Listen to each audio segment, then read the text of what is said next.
Vía Pública.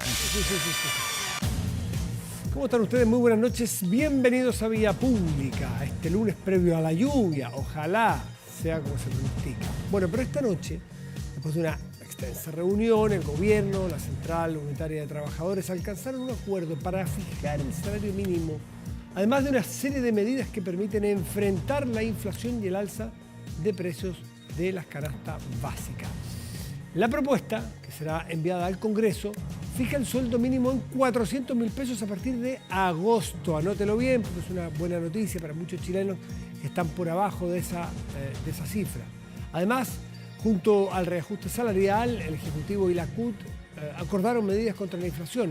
En detalle, si la inflación acumulada a diciembre de 2022 supera el 7%, se aplicará un aumento en el ingreso mínimo mensual a 410.000 pesos, que es bastante probable que ocurra, porque todo indica que puede andar cerca de los 10. Bueno, otra de las medidas dice relación con una compensación transitoria a las pymes para que éstas puedan graduar la absorción del incremento real del ingreso mínimo mensual. ¿Por qué es esto? Para explicarlo así brevemente, en palabras simples.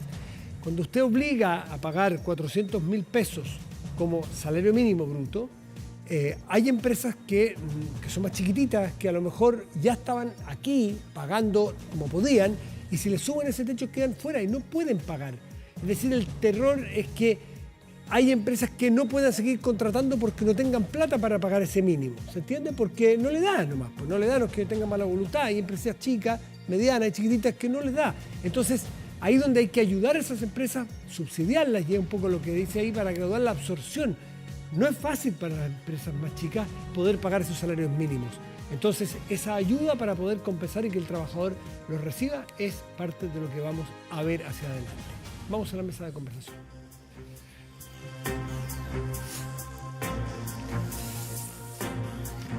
Yo le dije recién cuando hablaba con Fernanda Navarro que tenía la sensación de que me estaba equivocando. Pues bien, todavía hay alguna conciencia de los errores. Me estaba equivocando en la cifra que le di. Pues di 440.000 millones de dólares, no, eran 44.000 millones de dólares los que pagó Elon Musk por comprar Twitter. No por comprar una parte de Twitter, porque ya era, me contaba nuestro invitado, que presentaré inmediatamente, ya era el accionista mayoritario por lejos, pero ahora se compra el 100%. Alejandro Alaluf, periodista especializado, académico de la Universidad Católica, especializado en temas de tecnología, redes, consolas. Alejandro, ¿cómo estás? ¿Cómo estás, Matías? Muy bien, muchas Bien, gracias por la invitación. Un placer estar igual aquí. 44.000 millones de dólares es un infinito cerro de plata y de dólares. Es tremendo, sí, es un tremendo dineral y la verdad es que es sumamente interesante conocer, primero, la oferta que puso Elon Musk y su equipo sobre la mesa para hacer la compra de una red social que no es necesariamente ni la más popular, ni mucho menos la más querida. Y sin embargo, a pesar de eso, pongamos el tema en perspectiva. Pensemos que Facebook sigue siendo la red social más popular en Internet, con cerca de 3.000 millones de usuarios activos. Es una cuestión que es pura masa crítica, con todos los vaivenes que ha tenido, digamos, la compañía en los últimos años. Sanciones, exacto. Prestigio en algunas partes bastante en duda. Correcto. Y sesgos, ¿no es cierto?, político, etc. Y con ese cambio de nombre que realizó Mark Zuckerberg hace unos meses, pensando en lo que se viene respecto al metaverso. Y por otro lado tenemos a Instagram, que es parte de Facebook o de Meta, y que es hoy, digamos, la red social que yo te diría que es la más popular en términos de engagement, en términos de tracción. ¿Más que TikTok? Junto con TikTok. Ya. Voy para allá. El tema con Instagram, que tiene 1.2 millones de usuarios activos, es que como es una red social mucho más visual, evidentemente tiene un contexto mucho más lúdico y más quizás alegre que otras redes sociales. ¿Para qué decir TikTok? Que es la primera red social desde China, digamos, que logra penetrar Occidente y que se masifica, y hoy por hoy es la red social por lejos más popular, pero por sobre todo para las nuevas generaciones y para quienes quieran, digamos, encontrar con nuevos caminos a la hora de comunicar digitalmente, tal cual como pasó con Snapchat hace algunos años atrás. Claro. Volviendo al tema con Twitter, Twitter tiene actualmente algo así como 212 millones de usuarios activos. Activos se refiere a los que monetariamente pueden ser considerados como tales. Y que al mismo tiempo... 12, pero es muy bajo respecto es a muy Facebook, bajo, es bajísimo. 10%. Y sin embargo, ya que viene lo interesante, yo diría que desde una perspectiva netamente informativa, Twitter sigue siendo la red social más relevante de todas. Es cierto, con un nivel de toxicidad que ha ido aumentando progresivamente en los años, con gente que se ha ido simplemente porque no aguanta estar ahí, porque la verdad es que los casos de violencia y de agresividad que tiene Twitter son realmente impensados en otras redes sociales.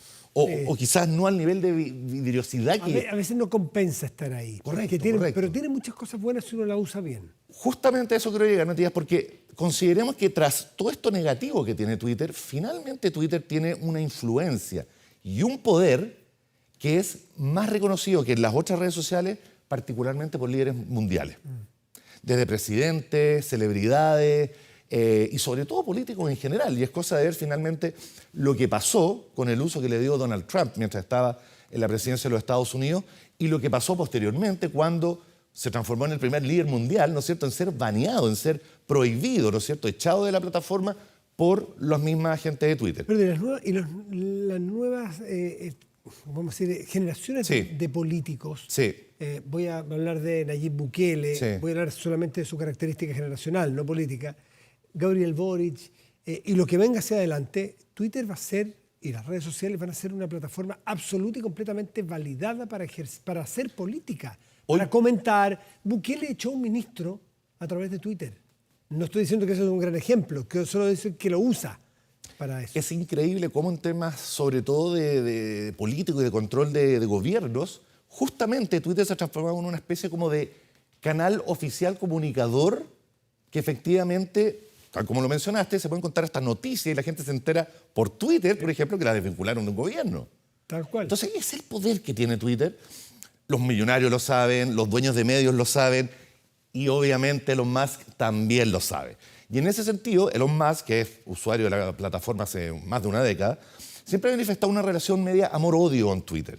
Muchas veces lo pela, lo critica, que deberían hacer algunos cambios, qué sé yo, y por otro lado también lo ama. Y acá viene lo interesante. Fue el 2017 cuando él dijo, muy así como a capela, amo Twitter. Y una persona, un usuario le respondió, ¿por qué no lo compras? Y él dijo, ¿cuánto vale? Y ahí viene, digamos, toda esta ola de nieve que, digamos, termina ahora, digamos, con la compra total de la compañía por, como bien dijiste, 44 mil millones de dólares. Ahora, la pregunta que probablemente uno puede especular, porque nadie la sabe, ¿qué tiene Elon Musk en la cabeza al momento de hacer esta compra? Sí. ¿Qué tiene porque no la compra para vegetar? No la compra porque sea una gran inversión financiera. Tampoco. No la compra para que siga haciendo lo mismo. Él ya dio una pista. Dijo que iba a atacar a los bots. Lo cual, para los usuarios antiguos, los que tenemos cuenta hace 14, 13 años, y que se usó durante mucho tiempo y mucho antes de estimar que era una cloaca, es una buena noticia si va a volver a ser esa herramienta fabulosa que era. Yo creo que inevitablemente todo lo que está sucediendo y todo el ruido que se ha generado con esta compra de Twitter va a redundar eventualmente en un golpe de marketing finalmente que va a levantar, digamos, la popularidad de la red, eventualmente con la suma de nuevos usuarios, pero no sé si llegue a los niveles que está actualmente Facebook o Instagram en ese sentido. Sí creo que va a tener aún mayor relevancia, digamos, de la que tiene actualmente. Y en ese sentido, Elon Musk ha dicho que principalmente su labor es mantener la libertad de expresión en la red. Que eso es como una especie como de elemento fundacional de lo que es la democracia. Y en ese sentido hay cierto riesgo, ya empezaron a aparecer algunas declaraciones por parte de republicanos y demócratas en Estados Unidos, sobre todo el Partido Demócrata, que ve con cierto recelo y con cierta cautela, digamos, que esta propuesta de abrirse nuevamente al free speech, a la libertad de expresión, traiga nuevamente a aquellos, digamos, elementos más extremos y radicales de la política norteamericana que efectivamente también fueron baneados de la red social. El mismo Donald Trump ha dicho que no tiene intenciones de volver a Twitter, que es su plataforma favorita, se sabe, porque él tiene la suya propia, que es The Truth, ¿no es cierto? Truth Social, que hasta el día de hoy, más allá de que la haya anunciado, no está en funcionamiento. Ah, no existe. No es que no haya pescado, no existe. No existe, tal cual. Entonces, claro, lo que viene a futuro con respecto a Twitter es, bueno, Elon Musk es un loco lindo. Lo que ha dicho, aparte del tema de la libertad de expresión, es efectivamente mejorar el algoritmo, hacerlo de código libre, es decir, abierto para que todo el mundo lo pueda modificar, extraer los bots y aquellas cuentas que efectivamente son más tóxicas y finalmente hacer algunos cambios como el tema de la edición de los posteos, que siempre se ha discutido, entre otras cosas porque Twitter, la verdad, hasta el día de ayer, digamos, con el directorio actual, con Jack Dorsey, con otras personas que están en la presidencia, Twitter la verdad es que no tenía mucho destino. Claro, el punto es si se va a convertir nuevamente, sacando los bots. Bots son los anónimos, Cuentas... las cuentas que son falsas, que no pertenecen a nadie. O sea, básicamente, gente o espacios donde se dicen cosas muy agresivas, muy violentas, donde nadie se hace cargo de lo que dice. Sí. Que es distinto que si Alejandro Laluz dice algo, lo piensa 2 veces antes de tuitear, pues dice, bueno, esto tiene efectos, buenos, malos, medianos, ¿a quién me va a alegar? ¿A quién le va a caer bien? O sea, es la deliberación que hace cualquier persona cuando comunica. Exacto. Yo más o menos trato las palabras que voy a usar aquí para que no tenga los efectos, para que tenga efectos solo deseados. Entonces, darle responsabilidad y profundidad a Twitter puede catapultarlo a un éxito. Claro, porque finalmente tus palabras te condenan. Por supuesto. Pero si hoy día hay ministros o candidatos a ministros que pierden sus nombramientos porque les revisan el timeline del pasado y realmente tu pasado te condena. Exactamente. Es interesante. Bueno, y desde el punto de vista del negocio, ¿es negocio Twitter o no, o se nos es el fondo? No, yo te diría que en este minuto, si bien las acciones tienen un valor positivo, estaba como 54 puntos y tanto antes de cerrar la bolsa hoy en Estados Unidos, que son valores buenos, digamos, para la compañía. Finalmente, a fines de abril, a fines de este mes, se supone que se hace el famoso earnings call, que se hace después de cada cuarto. Evidentemente, con este cambio de dueño, ¿no es cierto?, no se va a hacer. Pero se esperaba que, en general, los llamados que hace Twitter para reportar sus reportes financieros son generalmente bastante estables en el tiempo. Tienen una suma de usuarios muy leve, cuarto tras cuarto, y si bien económicamente la red puede estar funcionando, no tiene ese nivel de tracción que sí tienen otras redes sociales más importantes en ese sentido, como lo son efectivamente Instagram y TikTok. Bueno, está por verse cuál es el cambio, porque... Yo soy optimista en ese sentido. Yo que soy usuario activo de Twitter... Pero Twitter solo puede mejorar. Twitter todo puede mejorar, estoy solo totalmente puede de acuerdo. mejorar, empeorar más, para mí es gusto imposible. Muy de acuerdo. Y un tipo como Musk, que es tan disruptivo, tan genial, tan creador, que le va a dar su carácter. Exacto. A Tesla le da su carácter, absolutamente. A su empresa de viajes al espacio le da su carácter, a Twitter le da su carácter. Yo honestamente creo que la verdadera finalidad que tiene Elon Musk con Twitter es que va a tener como un chiche, va a ser una especie como de experimento social. Total. Nos va a conocer más aún. Más aún todavía. Alejandro Laluz, muchísimas gracias por estar. Un gusto, Matías. Nos vemos. Muy bien. Hacemos una pausa y ya volvemos. Espérenos.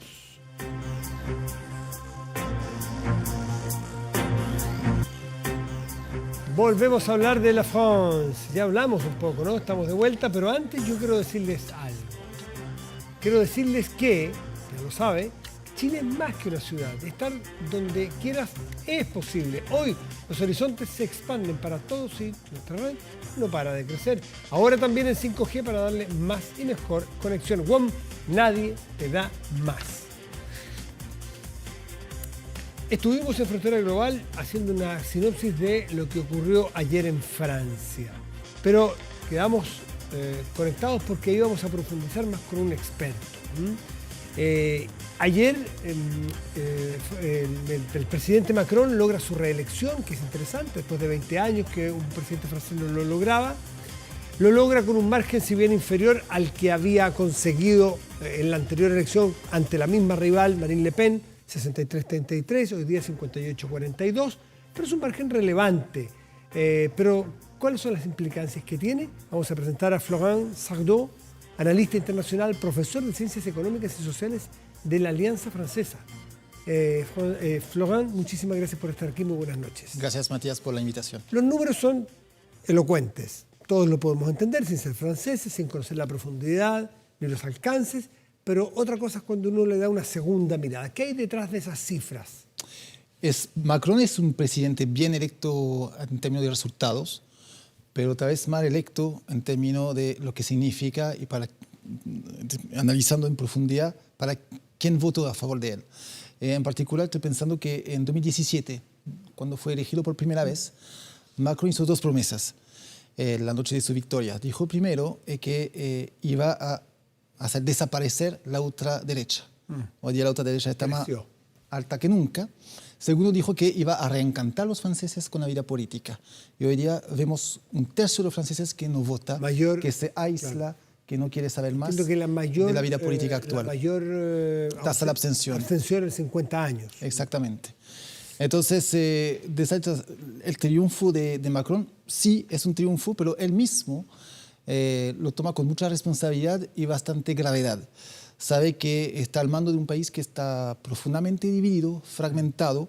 Hablamos de esta parte de los franceses que ya no se interesan al voto, sino que también hay que hablar de los 2 otros tercios de los votantes que eligieron propuestas radicales, radical de izquierda y radical de derecha. Entonces, ese panorama que tiene que enfrentar Macron para gobernar estos 5 últimos años, que serán son sus últimos 5 años, ya que no puede ser reelegido una tercera vez enseguida. Podría eventualmente volver. Puede ser una tercera vez después de 5 años de pausa. Va a tener carrera política larga probablemente, pero son sus 2 últimos 5 años seguidos.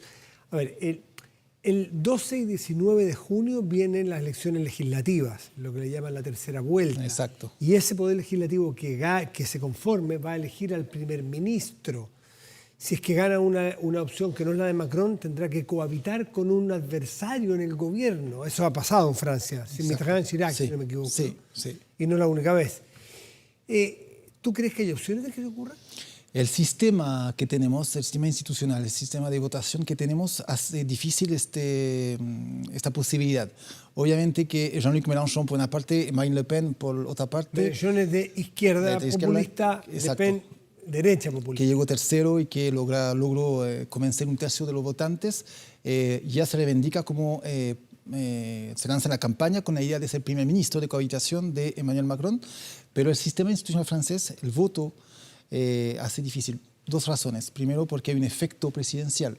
La gente, 6 semanas después de la victoria de un candidato, resulta difícil para los electores elegir para un candidato a la diputación que sea distinto del presidente. Hay una cierta lógica de tratar de dar una mayoría al presidente recién elegido. Para que pueda... Y además, el voto mayoritario tiende a favorecer efectivamente los salientes. Entonces, veremos. Efectivamente, Francia está más fragmentada, dividida que nunca, pero en la lógica de la historia francesa, Macron tendría que reencontrarse con una mayoría parlamentaria, tal vez más débil que la que tuvo hace 5 años atrás.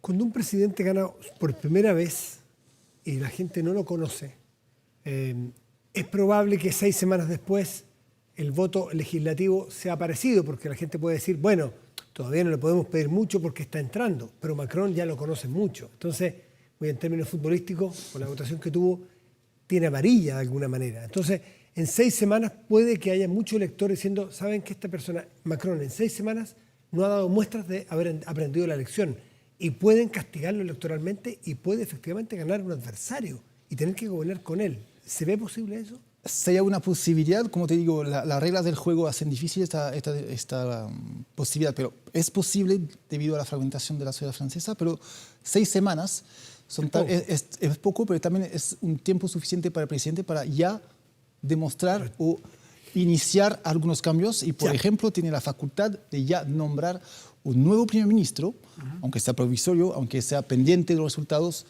de las elecciones legislativas, pero ya puede nombrar un nuevo primer ministro con un nuevo gobierno y así tal vez lanzar un mensaje potente que tal vez pueda seducir a una mayoría de electores para las elecciones legislativas. Tiene Macron que elegir ahora primer ministro hasta las elecciones de junio. Exacto. Y ese, el que nombre, probablemente va a ser su candidato o no puede. No va a ser su candidato en el sentido que, digamos que va a representar la mayoría presidencial durante las elecciones legislativas, pero como te digo, lo más importante es efectivamente saber y fijarse en la elección de este nuevo primer ministro. Muchos apuntan en una figura que sea muy ecologista o a favor de cambio radical en ese sentido para tratar de seducir a los electores franceses para elecciones legislativas. Entonces, veamos. Me gustaría saber, Florent, cómo leer la elección de Macron en función de Europa, ya no en función de Francia, que lo explicaste. Porque este era el candidato europeo. Alguien dirá, todos los franceses son europeos. ¿Se entiende qué quiere decir? Le Pen era la candidatura mirando hacia adentro, nacionalismo, Macron es mirando el contexto. ¿Cómo se puede leer eso? ¿Por qué los franceses eligieron eso? Efectivamente, Macron se distingue de los otros candidatos por ser un europeísta muy a favor de la Unión Europea, con mayor integración, con esta visión a largo plazo de que Europa pueda convertirse en una federación política, en una potencia geopolítica, y eso fue su lema y fue el eje de su acción diplomática durante todos estos años. Y de alguna manera, para muchos franceses, no sé si la mayoría, pero una gran parte, Europa, a pesar de todo su defecto, sigue analizándose como un escudo frente a las amenazas globales que aquejan Francia y Europa. Te hablo de Rusia, te hablo de China, estamos viendo, te ¿no? hablo del tema de la Es migración. un bloque que da estabilidad, Sí. o que debiera dar estabilidad. Entonces, con la reacción de Macron, claramente es esta visión de una Europa más integrada, más fuerte, que está quedando de pie en este minuto. Hemos visto algunos atisbos o intenciones de Macron de convertirse en el sucesor de Angela Merkel, en función de está vacío el liderazgo, el capitán o la capitana del equipo abandonó, se retiró, y que podrá ser Olaf Scholz de Alemania, podrá ser Macron, y otros líderes pelearán por tener este liderazgo. ¿Tú le ves pasta de ser líder europeo a Macron? Sí, yo creo que es una de su gran ambición durante los 5 años que le queda. Lo intentó, perdón, yendo a conversar con Sí, el Kremlin, con Putin, ese fue sí, su intento. Exactamente, pero yo creo que va a seguir tratando de convertirse en la figura, en el líder de la Unión Europea, por 2 razones. Porque primero tiene las ganas, con esta visión europeísta de convertir a Europa en potencia geopolítica, pero también porque tiene un interés para convertirse en una figura proeminente del continente. Déjame volver a Francia, porque leí un artículo el fin de semana que hablaba de, y lo leí más de una vez, por lo tanto un concepto, me imagino, acuñado, la Francia que no llega a fin de mes. Uno se imagina la Francia desde aquí, uno ve las imágenes de la Torre Eiffel, el Champs-Élysées, todo precioso, todo muy brillante, pero hay otra Francia. Hay una Francia de migrantes pobres, hay una Francia de regiones más pobres. En la Francia, leí el otro día en Washington Post, una Francia que escucha música tejana, curiosamente. En fin, una Francia que no conocemos desde lejos. Probablemente los franceses sí nos pueden hablar de ello. Sí. ¿De qué se trata esa Francia? ¿Cuál es su característica y por qué vive lo que vive ese cinturón de ciudades francesas? Es una Francia que se siente un poquito afuera del liberalismo, de la globalización, y que finalmente tiene pocas oportunidades en términos laboral, que está alejado de los centros de decisiones, donde resulta más difícil crecer en términos profesionales. Y esta Francia se puede encontrar efectivamente en las zonas rurales, en las zonas periurbanas, 20 y 30 kilómetros de las grandes ciudades, y también es una fractura generacional. Muchos jóvenes no creen mucho en el modelo de Macron y ven el futuro de Francia con mucha angustia, el futuro del mundo con mucha angustia, y son los jóvenes también que tienen dificultad hoy en día para ingresar al mercado laboral. Entonces, fracturas a distintos niveles, fractura geográfica, fractura generacional. Eso es el panorama de Francia en este minuto. Parece que Macron el primer día o los primeros días que llegó en su mandato del 2017 dijo que en Francia la cosa salía a la calle y encontrar un empleo. Esa arrogancia le costó duro, le costó... entiendo que genera también mucho rechazo.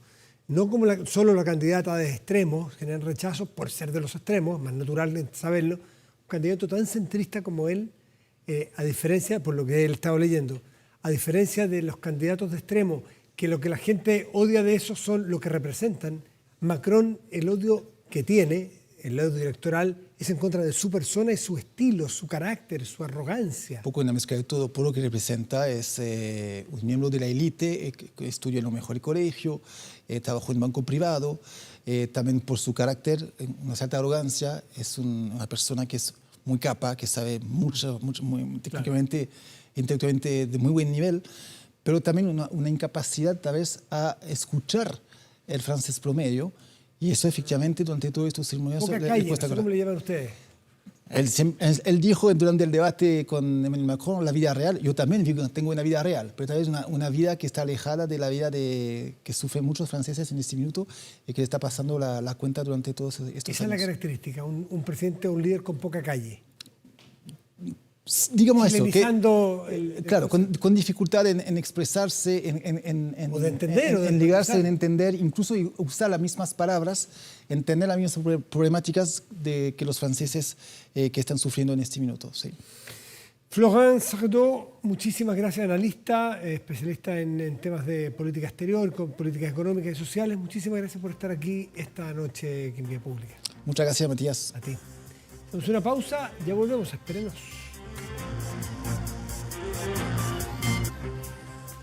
Aumenta la delincuencia, no grave robos, evítelos con Tepillés, la empresa líder en seguridad preventiva con monitoreo de cámaras de seguridad y audio disuasivo en tiempo real.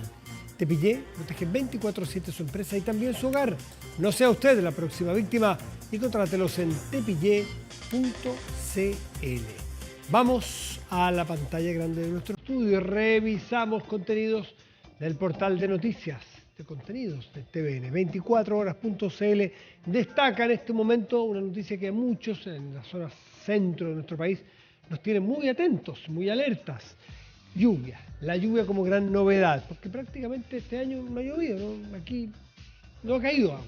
Estamos a final de abril, ¿no? Lluvia fuerte, vientos intensos y heladas, lo que dejará el sistema frontal en la zona centro. ¿Quieres saber más detalles? 24horas.cl. Vamos al tiempo, justamente.